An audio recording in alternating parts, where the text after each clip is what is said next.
जिंदर जी ने इतना कुछ कह दिया, शायद अब और कुछ कहने की ज़रूरत नहीं। पर मैं बहुत खुश हूँ कि आज मुझे मौका मिला आप सबसे मिलने के लिए।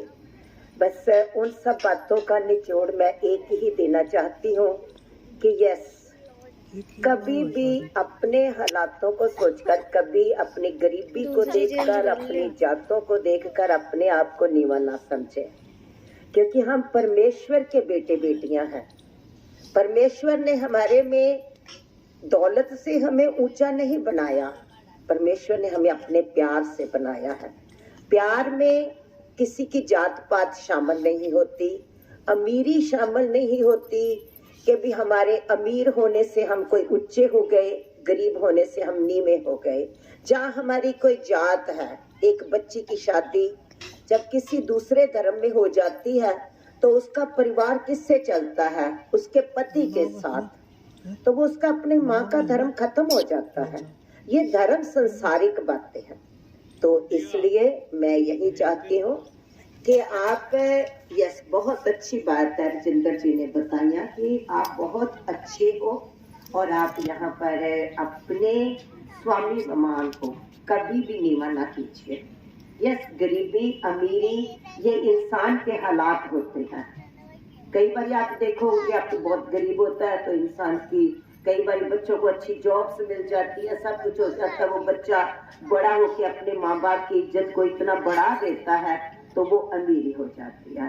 पर परमेश्वर ने हम सबको किसी जात बंधन में नहीं रखा, किसी बंधनों में नहीं बनाया। परमेश्वर एक मासूम बच्चे को धरती पर लेकर आता है, जातों पातों के साथ नहीं इस धरती पर भेजता। आप किसी पार्क में जाओगे या एक वृक्ष के नीचे बैठना शुरू करोगे, वो आपको ये नहीं कहेगा कि भाई तू कुरान पढ़ता है या गीता पढ़ता है, तू कौन से धर्म से संबंधित है, तू अमीर है या गरीब है। वो आपको छाया देगा, क्योंकि उसका काम छाया देना है।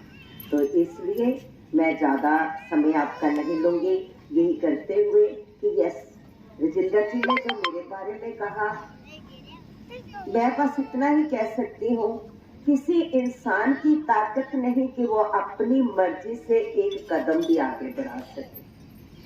मेरी जिंदगी में वो परमेश्वर ने कांटे जो लिखे थे वो किसी मकसद से लिखे थे। पहले मैं बहुत अपने उन कांटों को याद करके दुखी होती थी, क्योंकि मेरे बचपन में मैं 1 साल की थी तो मेरे पापा की मौत हो गई थी। पर 10 साल की उम्र तक मुझे पता नहीं था कि मेरे डैडी नहीं है। पर 10 साल की उम्र के बाद जब मुझे अचानक पता चला था कि जिनको मैं फादर कहती हूँ वो मेरे भाई है, और उस दिन से मैं अपने आप को एक बहुत बदनसीब और बेसहारा समझती थी कि मैं ऐसी हूँ, अनाथ हूँ, मेरी माँ बेचारी मुझे, हालांकि मेरे माता जी के आगे 17 नौकर काम करते थे जब मेरे पापा थे, पर बाद में उनका जीवन नौकरों जैसा खुद हो गया। पर मेरे जीवन में वो कांटे, मैं हर टाइम उन कांटों को देखकर सोचती थी। फिर मैं लंदन गई और जितनी खुशियां मेरे को मिली, मेरे पति बहुत अच्छे थे, मेरे प्यारे प्यारे बेटे बेटियां हैं, पर अचानक एक दिन मेरे पति दुनिया छोड़कर चले गए, क्योंकि मैंने अपनी माँ का विधवा का रूप देखा था। हालांकि मैं सेल्फ डिपेंड थी, अपने पांवों पर खड़ी थी, पोस्ट ऑफिस में जॉब करती थी, पर फिर भी मैं अपने आप को समझने लग पड़ी कि मेरे जैसा बदनसीब कोई नहीं, कि जो मैंने अपनी माँ का रूप देखा, विधवा का रूप, वो मैं अपना देख रही हूँ। तो उस दिन मैंने डिसाइड किया कि मैं बाकी का जीवन दुखों का सहारा बन के करती हूँ। तो उस टाइम मैं बहुत अपने आप को दुखी करती थी, कई बार बहुत अपने लिए सॉरी फील करती थी, पर आज नहीं फील करती। वो क्यों नहीं करती? क्योंकि आज मैंने उस बात को जान लिया कि यदि वो कांटे मेरी जिंदगी में ना आते तो मैं उस स्टेयर्स को, उस पौड़ी को कभी ना चढ़ती।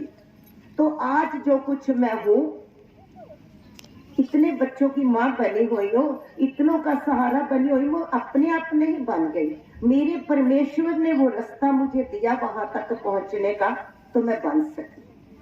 तो इसलिए नहीं, हमारी जिंदगी में कांटे आते जरूर हैं, हमारा परमेश्वर हमारे से बहुत प्यार करता है, पर उस कांटों में से निकालकर हमें वो ऐसे सुंदर फूल बनाना चाहता है जो हम दूसरों के लिए मददगार बने।